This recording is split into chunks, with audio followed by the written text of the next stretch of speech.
જય માતાજી, જય શ્રી કૃષ્ણ. મિત્રો, અત્યારે અમે લોકો છીએ નવસારી જિલ્લામાં અને નવસારી જિલ્લામાં ફળવેલ ગામથી અમારા પર એક કેસ આવેલો છે, જેમાં 60 વર્ષથી ઉંમરના બે વૃદ્ધ દંપતી છે, એટલે કે દાદા અને દાદી છે. એમને સંતાનમાં કોઈ નથી અને એમને કમાવનાર પણ કોઈ નથી. હાલ તેઓ ખૂબ જ ખરાબ પરિસ્થિતિમાં જીવન પસાર કરી રહ્યા છે. તો અત્યારે અમે લોકો એમની મુલાકાતે જઈએ છીએ. એમને શું જરૂરિયાત છે, એમને શું રિક્વાયરમેન્ટ છે, એ જરૂરિયાત સમજીએ અને પછી આપણે સૌ સાથે મળી એમના માટે જે પણ થાય એ આપણે મદદરૂપ થઈએ.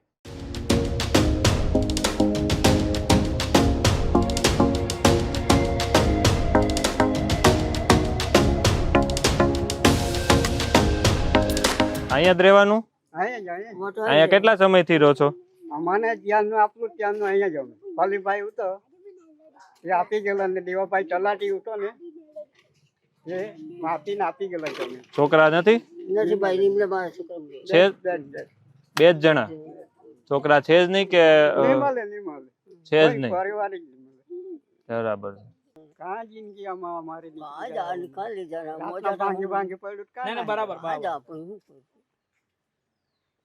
બે ચાર વાર તો ભાંગી પડ્યું.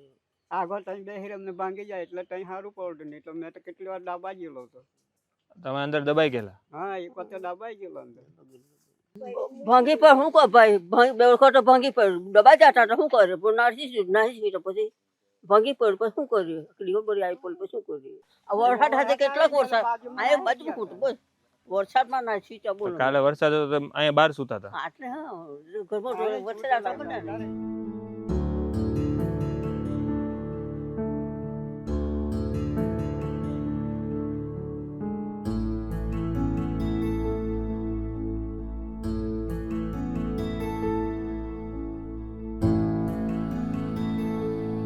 હાલ અત્યારે અમે લોકો ફળવલ ગામે આવ્યા છીએ. ફળવલ ગામે મેં તમને જેમ કીધું એમ દાદા દાદી છે અને આ બાજુ એમનું ઘર છે. ઘર એમની ખૂબ જ ખરાબ પરિસ્થિતિ છે. અમે લોકો અત્યારે એમની પરિસ્થિતિ જાણવા આવ્યા હતા.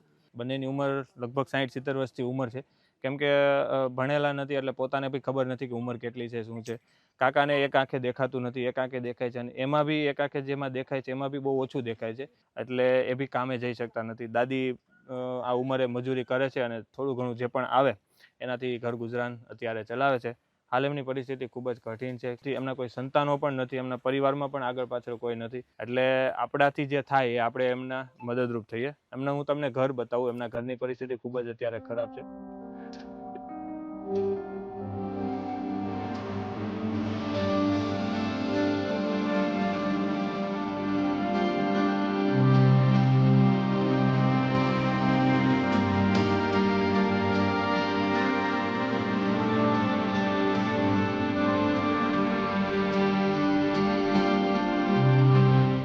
શકો છો આમાં એક ભાઈ બાજુથી તમને રહેવાય એવું લાગતું?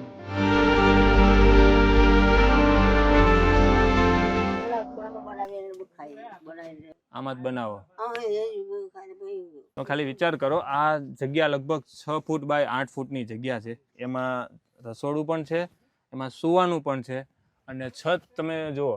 મારે ઊભું થવું હોય તો ઊભો બી ના થઈ શકું, વાંકું જ ચાલવું પડે. ને એ બી ખાલી અહીંયા વચ્ચે ઊંચાઈ છે, બાકી અહીંયા સાઈડમાં જાઓ તો એ બી ઊંચાઈ નીચી થઈ જાય. લગભગ 2 કે 3 ફૂટની જ ઊંચાઈ છે. એટલે અહીંયા આમાં રહેવું તો ખૂબ કઠિન છે એમના માટે. તેમ છતાં અત્યારે એ લોકો રહે છે. છત પણ આ ટેકા મૂકેલા છે, કેમ કે ગમે ત્યારે પડી જાય એવી પરિસ્થિતિ છે. ખૂબ જ ખરાબ પરિસ્થિતિ.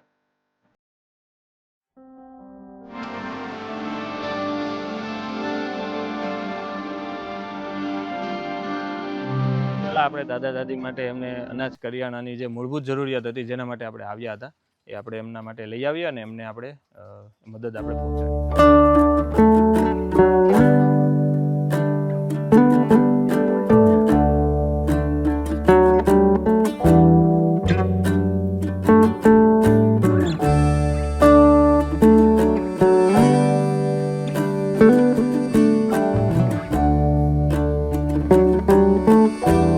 દાદા દાદી માટે એમની જે પણ જરૂરિયાત હતી એ પ્રમાણેનું અનાજ કરિયાણું દાદા દાદી માટે લઈ આવ્યા છીએ. જે એમને જરૂરિયાત છે, જે લોકો મોટી ઉંમર છે એટલે જે લોકો ખાય છે એ પ્રમાણેની વસ્તુ અમે લઈ આવી છે.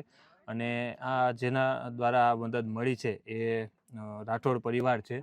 જે UK લંડનના રહેવાસી છે. સનીભાઈ, પ્રિયાબેન, તાયના, ટિયાન અને ટાલિયા રાઠોડ પરિવાર છે કે જેમના દ્વારા આજે આ મદદ આ દાદા દાદી માટે પહોંચાડવામાં આવી છે. મદદ કરવા માટે રાઠોડ પરિવારનો ખૂબ ખૂબ આભાર કે આજે તમે એક પરિવાર માટે મદદ મોકલી છે અને એના માટે અમે નિમિત્ત માત્ર બન્યા છીએ. તો રાઠોડ પરિવારનો ખૂબ ખૂબ આભાર કે તમે આજ એક નિરાધાર આજ જરૂરિયાતમંદ પરિવાર માટે મદદ મોકલી છે.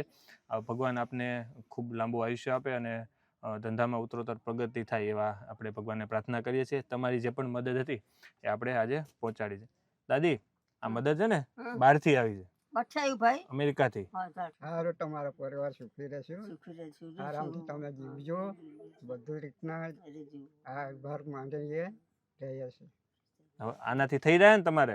છે ભરતી રહે છે ભરતી રહે થઈ રહે ને? ફરી એકવાર રાઠોડ પરિવારનો ખૂબ ખૂબ આભાર કે તમે આજે આ પરિવાર માટે નિમિત્ત માત્ર થયા છો અને આ પરિવારને આપણે તમારી જે પણ મદદ હતી એ આજે આપણે પરિવાર સુધી પહોંચાડી છે. વિડીયોને વધુમાં વધુ શેર કરજો, તમારાથી જે પણ થાય એ મદદરૂપ થજો.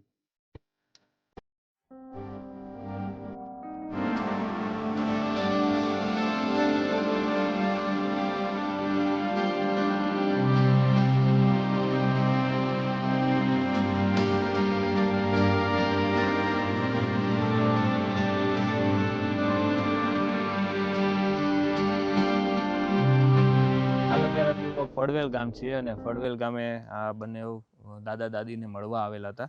દાદા દાદીની ઉંમર તમે જોઈ શકો છો 60-70 વર્ષથી વધુ છે અને કમાવનાર કોઈ છે નહીં. દાદી આ ઉંમરે પણ નાનું મોટું જે પણ થાય એ કામ કરવા જાય છે અને ત્યાંથી 100-150 રૂપિયા જે પણ મળે એ લાવે છે અને એનાથી રાંધે છે અને એનાથી ઘર ગુજરાન ચલાવે છે.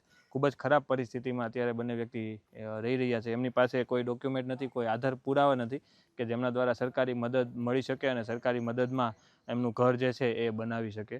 તો હાલ અત્યારે આપણા ગ્રુપે એક નિર્ણય કર્યો છે કે આપણે આમના માટે ઘર બનાવવાનું છે અને આવનારા ટૂંક જ સમયમાં આપણે એમનું ઘરનું કામ ચાલુ કરવાનું છે અને એમનું ઘરનું કામ પૂર્ણ કરી આપવાનું છે. ઘરનું પરિસ્થિતિ તમે વિડીયોમાં પણ આગળ હું તમને બતાવી દઈશ કે માત્ર 4 બાય 6 ફૂટની જગ્યા છે અને એમાં બંને વ્યક્તિ ગમે તેમ કરીને જેમ તેમ પોતાનું જીવન પસાર કરી રહ્યા છે. હાલ આપ સૌને રિક્વેસ્ટ કરું છું કે આ દાદા દાદી માટે તમારાથી જે પણ થાય એ મદદરૂપ થજો. માત્ર 200 લોકો દ્વારા પણ જો 1000 રૂપિયાની મદદ થશે તો આ દાદા દાદી માટે એક સુરક્ષિત ઘર બની શકશે અને એના આવનારું જીવન જે છે એ સુરક્ષિત રીતે એમાં પસાર કરી શકશે. તો વિડીયોને વધુમાં વધુ શેર કરજો, તમારાથી જે પણ થાય એ મદદરૂપ થજો. આજે આ વૃદ્ધ દંપતી છે, એમને કોઈ સંતાન નથી, એમને કોઈ બાળકો નથી, એમને કોઈ પરિવાર નથી.